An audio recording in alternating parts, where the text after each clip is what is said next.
This is coverage of the IASLC's 2022 World Conference on Lung Cancer. I'm Christine Sadlowski of the NEJM Group. With me today is Dr. Enriqueta Felip, who is head of the Thoracic Cancer Unit at the Vall University Hospital, Vall Institute of Oncology in Barcelona, Spain. She is the presenting author for the overall survival interim analysis of IMpower010, which tested atezolizumab in patients with resected early stage non-small cell lung cancer following platinum-based chemotherapy. Dr. Felip, thank you very much for joining me. Thank you. It's a pleasure. Yes. So last year, I interviewed your colleague, Dr. Heather Wakely, about the interim findings on progression-free survival from this same study. Can you briefly remind us what those findings were? So the IMpower010 is a randomized trial in patients with completely resected stage 1B with a tumor size greater than 4 centimeters, 2 and 3A, according to the 70NM classification. And patients receive adjuvant cisplatin-based chemotherapy, and then 1,000 patients were randomized to receive 1 year of atezolizumab or best supportive care. The primary endpoint in this trial was the disease-free survival, and the primary endpoint was presented by Dr. Wakely during the ASCO last year and also published in Lancet. So in this trial, for those patients with stage 2 and 3A and PD-L1 positive tumors, atezolizumab improved disease-free survival with a hazard ratio of 0.66. For those patients with stage 2 and 3A, irrespective of PD-L1, disease-free survival was improved with a hazard ratio of 0.79. And in the whole group of patients with stage 1B, 2 and 3A, the hazard ratio for disease-free survival was 0.81, and the statistical significance boundary for disease-free survival was not met in this population. So here, during the IASLC conference, we present the first pre-specified interim analysis of overall survival and a safety analysis with a median follow-up of 45 months and with a clinical cutoff in April 2022. So at this analysis with an even to patient ratio of 25% in intention to treat population, the overall survival data is not mature. So in this analysis, we presented the results of overall survival in this interim analysis for patients with stage 2 and 3A and PD-L1 positive tumors. Overall, there is a trend towards an improvement in overall survival for those patients receiving atezolizumab.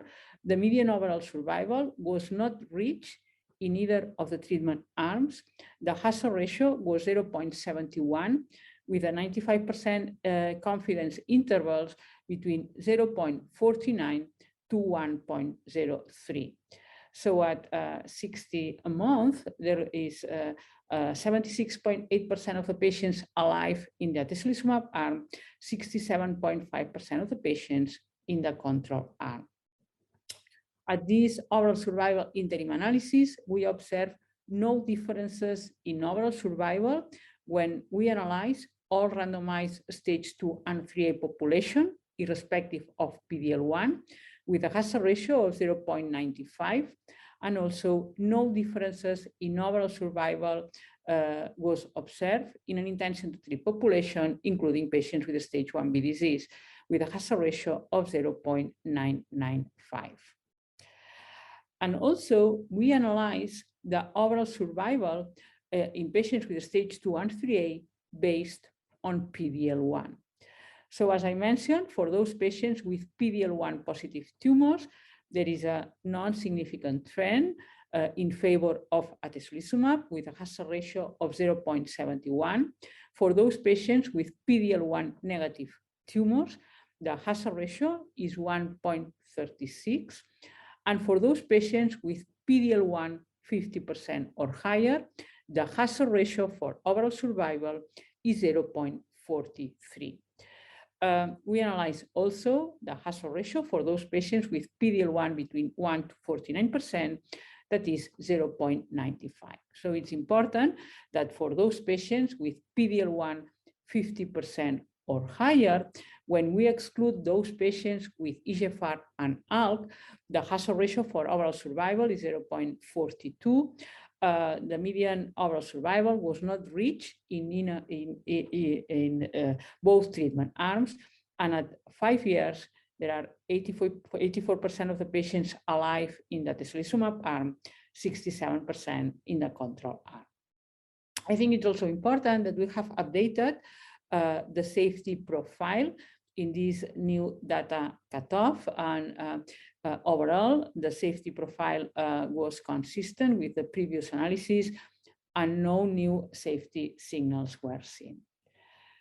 So what we see in summary in this presentation is that we have observed an overall survival trend in favor of atezolizumab in those patients with stage 2 and 3A and PD-L1 positive tumors. The hazard ratio is 0.71, 95% confidence interval between 0.49 to 1.03. For those patients with PD-L1 50% or higher and stage 2 and 3A, the overall survival hazard ratio is 0.43. After additional follow-up, the safety profile remains the same, no unexpected safety signals, no? And yeah, we will continue to the final disease-free survival analysis and also with further overall survival follow-up. What is the distinction between the patients with PD-L1 1% or greater versus those with 50% or greater? I understand the drug has actually been approved for those two different populations. In the United States, it's and some other countries it's approved for those with 1% or greater versus Europe, it's 50% or greater. Why the difference? Yeah, the approval of atezolizumab in the adjuvant setting was based on the disease-free survival published and presented at ASCO. As you mentioned, there are two different approvals. In United States, the approval is in patients with PD-L1 positive stage 2 and 3A, and in Europe is for those patients with stage 2 and 3A, PD-L1 50% or higher, and excluding those patients with EGFR and ALK. We have seen that the hazard ratio is different in the two populations, but it's true that when we presented the prior results, the analysis in patients with PD-L1 between 1 to 49% was exploratory. So this was not the main endpoint of the trial. So the trial was hierarchically designed. First for patients with stage 2 and 3A and PD-L1 positive tumors, then for patients with stage 2 and 3A, and if positive, in patients with stage 1B, 2, and 3A. The disease-free survival in patients with PD-L1 50% or higher is a secondary endpoint, but the analysis in patients with PD-L1 between 1 to 49% was a post-hoc analysis. So what is the implication here for those two different populations? I think this is the first time that in a adjuvant setting, this was the first study with results. We have also now the KEYNOTE-091 presented also in ESMO plenary, showing that adjuvant immunotherapy improve disease-free survival in patients with completely resected and stage 2 and 3A. In my opinion, the results are clear for patients with PD-L1 50% or higher, but even for those patients with PD-L1 between 1 to 49%, we cannot exclude a benefit. So as I mentioned, this is a post-hoc analysis. So probably we need to individualize the treatment in this group of patients with stage 2 and 3A and PD-L1 between 1 to 49%. What we have seen in the IMpower is no benefit of adjuvant immunotherapy for those patients with PD-L1 negative tumors. So what is the timing for your remainder of this overall survival analysis?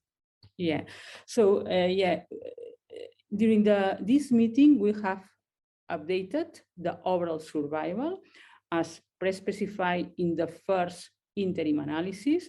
There are remaining other analyses of overall survival in the future, and we have not updated the disease-free survival. So this is important. There are no enough events for the final disease-free survival analysis, and we are we calculate that we will have these events probably later 2023. So overall, you'd say these are still very positive findings, right? Yes, I think so. So for patients with stage 2 and 3A, the hazard ratio for disease-free survival is 0.66 in PD-L1 positive tumors. For overall survival, I mentioned there is a trend. There is not statistically significant, but we have in this group of patients a hazard ratio for overall survival of 0.71. And if when we analyze the patients with PD-L1 50% or higher, the hazard ratio for disease-free survival and overall survival is 0.43. I have to say that according to the statistical design, the study has a hierarchically design. So to formally test the overall survival, we need to have a positive disease-free survival results in the intention to treat population. And this is not happening with the present analysis. But overall, I think this is a positive findings in patients with early stage disease. What would you tell your patients at this point? They are receiving this treatment now, right? And what do you tell them about these? No, I think we need to test for PD-L1 also early stage of disease specimens. I think testing is important, not only for PD-L1, but also probably for EGFR and ALK in this scenario of patients with resected tumors.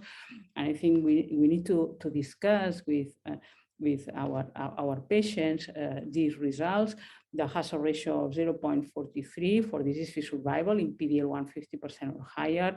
And also, as I mentioned, probably to individualize the treatment for those patients with resected stage 2 and 3A and PD-L1 between 1 to 49%. Probably is not the same a patient with a PD-L1 of 40% or a patient with a PD-L1 1%. So there are a number of, also we need to analyze the possibility of disease recurrence in each individual case.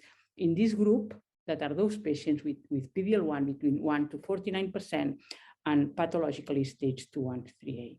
Is there anything else you think clinicians should know about this? I think immunotherapy, this is one trial. As I mentioned, there is also the results presented of KEYNOTE-091. And importantly, we have also results with neoadjuvant strategies.